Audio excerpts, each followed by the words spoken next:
बालिश Gupta, HD news से अपने camera person Manoj Chaudhary के साथ। इस वक्त हम लोग कांग्रेस के वरिष्ठ नेता और पूर्व परिवहन मंत्री श्री हीरा सिंह बिष्ट जी के आवास पर हैं। जैसा कि 28 और 29 मार्च को उत्तराखंड संयुक्त ट्रेड यूनियन समिति इंटक, C2 एटक, HMS और सभी स्वतंत्र फेडरेशन की 28 और 29 तारीख को 2 दिवसीय हड़ताल है और इसके जो प्रदेश अध्यक्ष हैं हीरा सिंह बिष्ट जी हैं, तो उनसे हम जानने की कोशिश करेंगे जो हड़ताल रखी गई है, किन मांगों को लेकर रखी गई है, क्यों रखी गई है और सरकार से क्या इनकी मांगें हैं। तो सर, सबसे पहले तो एचडी न्यूज़ में आपका बहुत बहुत स्वागत है। बहुत बहुत धन्यवाद एचडी न्यूज़ का। सर, 28 और 29 मार्च को 2 दिन की हड़ताल, भारत बंद हड़ताल जो रखी जा रही है, इसका मूल कारण क्या है सर? हाँ, 28 और 29 मार्च को पूरे देशव्यापी हड़ताल है और सारी संयुक्त यूनियन ने इकट्ठा होकर के निर्णय लिया। बहुत बाध्यकारी निर्णय समझ लो, जनता के दबाव में, वर्कर्स के दबाव में है और बहुत ज़रूरी भी हो गया था। सरकार तो सेंटर को, स्टेट की बिल्कुल मजदूरों का शोषण, अन्याय, अत्याचार करने पर तुली है। उन्हें कोई मतलब नहीं है कि भविष्य देश का हो या कर्मचारी का, वर्कर का, किसान का कैसे सुधरे, उसे कोई तनिक चिंता नहीं है। और ये बड़ा दुखद अध्याय है कि मजबूरी में भारत सरकार से कई बार वार्ता करने के बाद भी ये जो महत्वपूर्ण मुद्दे हैं, जिन पर सबसे महत्वपूर्ण ये है कि आप जो हमारे सार्वजनिक उपक्रम है, जो प्रतिष्ठान है, जो डिफेंस के कारखाने हैं, आप इनका निगमीकरण क्यों कर रहे हैं, आप इनका निजीकरण क्यों कर रहे हैं? आप BSNL है, आप बैंकों का निजीकरण, प्राइवेटाइजेशन करने क्यों जा रहे हैं? कोल इंडिया का क्यों कर दिया आपने? रेलवे की लाइनें क्यों बेच रहे? आप बंदर का क्यों बेच रहे? आप देख कुछ नहीं रहे और इसके कारण जितना का निगमीकरण किया छटनी से, उसका उदाहरण ने फैक्ट्री यहाँ से 150 मजदूरों को बाहर निकाल दिया इन्होंने नए प्रबंधन निगमीकरण के बाद में। आप कर्मचारियों को रेगुलर वैकेंसी, यही राज्य जो केंद्र का हाल है वही राज्य सरकार का है। राज्य सरकार में भी लगभग इस समय 45 हज़ार वैकेंसी रिक्त पद हैं, उन पर नहीं भर रहे आप उनको संविदा के माध्यम से, अर्थात उपनल के थ्रू, जो एक एजेंसी भूतपूर्व सैनिकों लिए बनती है, उसका दुरुपयोग करते हुए वहाँ केवल पैसे का लेन देन है। पैसे तो नाम चल जाएगा, नौकरी लग गई। 2 नुकसान हो रहे हैं। एक तो राज्य सरकार का तो हो रहा, जो भी हो रहा कि रेगुलर भर्ती नहीं कर रहे जो आदमी और अधिक ईमानदार निष्ठा से कम, आपने वहाँ ठेके पर रख दिया, वो ओवरेज हो रहा, उसका भविष्य भी चौपट कर दिया आपने। और हाई कोर्ट ने कहा कि इनको आप समान कार्य समान वेतन का नियमितीकरण नहीं कर पा रहे, तो हाई कोर्ट के आदेश के खिलाफ हमारे बीजेपी की सरकार सुप्रीम कोर्ट चली। बड़ा निंदनीय, बड़ा घृणित कदम राज्य सरकार का कि अपने मजदूर कर्मचारी साथियों को तनख्वाह न बढ़ाकर का सुप्रीम हम नहीं बढ़ाएंगे साहब। इतना बड़ा अन्याय इस प्रदेश में हो रहा और पूरे देश में ये हो रहा। मतलब बैंकों की भी हड़ताल है उस दिन, LIC की भी है, जितने प्रतिष्ठान है सब हड़ताल पर जा रहे, सांकेतिक करने, किसी न किसी रूप में प्रोटेस्ट कर रहे पूरे देश में। तो प्रयास किए गए सामूहिक रूप से हम धरना प्रदर्शन करें, हड़ताल करें। तो उस इन बिंदुओं को लेकर प्राइवेटाइजेशन के खिलाफ, निगमीकरण के खिलाफ, मिनिमम वेजेज न देना, जो कॉन्ट्रैक्टर वर्कर जो रेगुलर वैकेंसी करें, कॉन्ट्रैक्टर व्यवस्था को समाप्त करो, महंगाई चरम सीमा पर, महंगाई को रोको। राज्य कर्मचारियों के आप 3 ACP आपने बंद कर दी, प्रमोशन की जो होती हैं तीनों बंद कर दिया आपने, पेंशन कर्मचारियों की बंद कर दी, आंगनबाड़ी आशाओं को वेतन बढ़ाने के नाम पर कुछ नहीं कर रहे, आप उनका मिसयूज करें। कोरोना पीरियड में इतना काम किया, कोरोना पीरियड में जो लोग मारे गए, डॉक्टर है, हमारे नर्सेज हैं, आंगनबाड़ी आशाएं जो भी थी काम कर रहे थे, उनको आप परिवार को उनको कंपनसेट करें, जो बीमारी के कारण, बीमारी के चपेट में सेवा करते मर गए। तो आप नई वैकेंसी न तो रेगुलर भर्ती कर रहे जो संविदा पर लगे, ना उनको रेगुलर कर रहे, ना आप हाई कोर्ट के समान कार्य का समान वेतन को आप मानने को तैयार हैं, ना आप लोग जो केंद्र सरकार है वो सुनने को तैयार है। जो केंद्र के प्रतिष्ठान है वो सब आप नीलाम करते बेचते जा रहे हैं। किसान को आपने बॉर्डर मार दिया, उनकी उपज का मूल्य नहीं आप दे रहे, बेरोजगारों का हाथों काम नहीं दे रहे, वो नौकरी मांग रहे, आप उसको भी संविदा पर ठेकेदारी प्रथाओं कर रहे हैं, आप कंपनियों को बड़े बड़े काम दे रहे। आखिर सारे काम टोटल कंट्रोल किसान का, मजदूर का, उपज का, सारे अगर अडानी अंबानी कंपनी करेगी तो जो हमारे देश के गौरव प्रतिष्ठान, तो डिफेंस कारखाना गौरव हमारा रेलवे है, हमारा नेशनल हाईवे है, प्रोजेक्ट है, हमारा IIT है, IIM है, जो बनाए थे कांग्रेस ने। आप करना क्या चाह रहे हैं? इनको तबाही कगार पर ले जाना है। आपने दिया क्या देश को? अरे जो है इनको तो सुरक्षित रखो। 10 करोड़ से अधिक बेरोजगार हो चुके हैं 6 साल में, मोदी जी की सरकार में रिकॉर्ड है ये। और मोदी जी ने डर की वजह से भारत सरकार का वो सेंसस ऑफिस बंद कर दिया, जो आंकड़े देता था कितने बेरोजगार हुए, कितनों को रोजगार मिला, इसलिए बंद कर दिया। तो पोल खोल रहा था। तो प्रदेश देश कहाँ जा रहा है? ये मजबूरी हमारी, हमें सड़कों पे आने के लिए।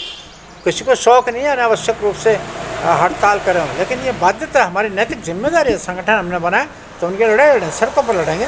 जब ऐसे सुन रहे, ज्ञापन सुन रहे, आप डिस्कशन करना नहीं चाहिए, आप डेलीगेशन को मिलना नहीं चाहते, बात नहीं करना चाहते, तो वही केंद्र की सरकार है, वही राज्य की सरकार है। ये भी वो प्राइवेटाइजेशन की तरफ जा रहे। और यहाँ तो 2 कदम और आगे चले गए कि आपने इन्वेस्टर सबमिट की यहाँ पर बीजेपी की सरकार ने कि कंपनी आएंगी, रोज़गार मिलेगा। आपने भू अध्यादेश दे जो तिवाड़ी के टाइम पर लिमिटेड कंट्रोल करने के लिए था कि 250-300 वर्ग ज़मीन केवल मकान बनाने को अनुमति है, बाहर की नहीं, वो सारा खोल दिया आपने। रोज़गार किसी को नहीं दिया आपने। सिडकुल सिसक रहा जहाँ तिवाड़ी जी के टाइम कांग्रेस सरकार में 3.5 लाख लोगों को रोज़गार मिला था। अरे उसी को मजबूत कर लो। जब डबल इंजन है, मैंने मुख्यमंत्री चिट्ठी लिखी, ये रिक्वेस्ट की थी कि आप भारत सरकार से तीनों कंसेशन तिवाड़ी जी ने लिए थे वो ले लो। इन कंपनियों इनकम टैक्स छूट दो, सेल टैक्स साइज में, तो कंपनी आएंगी या रुकी रहेंगी और रोज़गार मिलता रहेगा। लेकिन अब ठप हो गई। हमने उनको ज़मीन दी, बिजली दी, पानी दिया फ्री में, सबके नाम रजिस्ट्री करी, तो 3.5 लाख लोगों को रोज़गार मिलना पूरे उत्तराखंड बड़ी बात है। आज सुन तो आने लाल तब पर चलो, सेलाई को चले जाओ, हरिद्वार में चले जाओ, उधम सिंह नगर में चले जाओ, तो सरकार को तो चिंता नहीं, क्योंकि सरकार को तो वोट मिल रहा। वोट मिल रहा, कहाँ से मिल रहा, कैसे मिल रहा, मशीन से निकल रहे, कहाँ से आ रहे, उपज क्या खेती कर रखी इन्होंने वोट की। अब उनको तो चिंता नहीं, क्योंकि जनता वोट दे रही, उन्हें महंगाई की चिंता नहीं।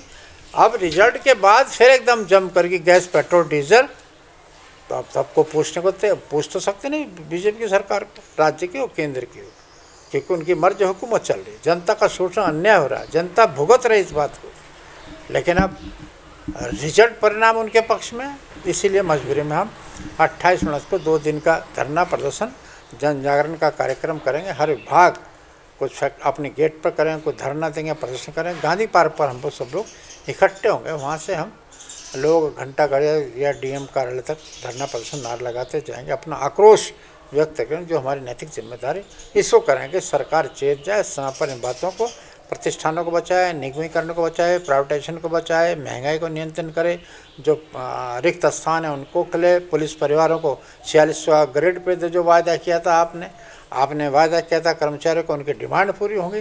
तो अब पता लग जाए कितने वायदे चुनाव में किए। मैं नहीं समझ रहा कि आप जनता के हितों को कौन सा काम किया।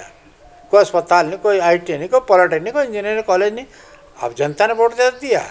अगर महंगाई बढ़ाने को, बेरोजगारी बढ़ाने को, आत्महत्याएं करने को, जली लाशें छोड़ने को, और जो कोरोना पीरियड में दवाई अस्पताल में, एम्बुलेंस, वेंटिलेटर, ऑक्सीजन ये तो मिल नहीं सकी। अरे तो लकड़ी डेड बॉडी को जल देने लगते, वहाँ भी जली लाशें डीजल पेट्रोल डाल के जला करके छोड़ दी गई। लक्की बाग से एक दिन में 4 डेड बॉडी वापस, लकड़ी नहीं। जो सरकार जलाने के, अर्थी जलाने को, डेड बॉडी जलाने को लकड़ी नहीं दे सकती, उससे क्या उम्मीद करें। मतलब क्लाइमेक्स है ये, क्लाइमेक्स। इससे आगे तो ज़्यादा कहना तो मैं नहीं समझता उचित। अपनी ज़बान को ख़राब करना, जब किसी को कोई असर नहीं होना, लूटो खचोटो।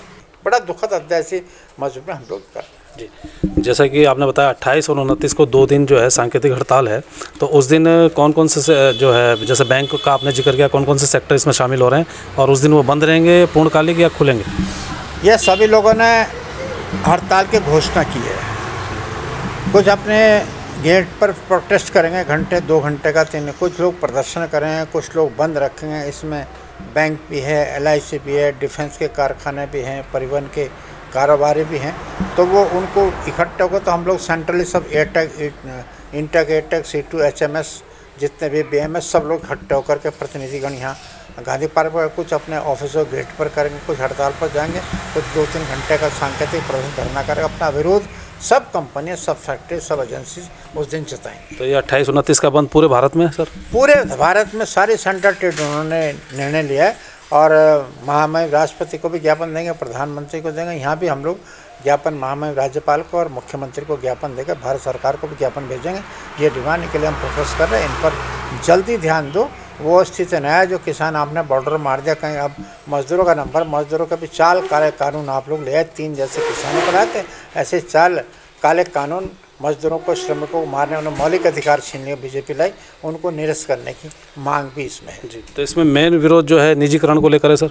मेन विरोध निजीकरण का है, निगमीकरण का है। निगमीकरण कर दिया, उसके बाद वो निजीकरण नहीं हुआ।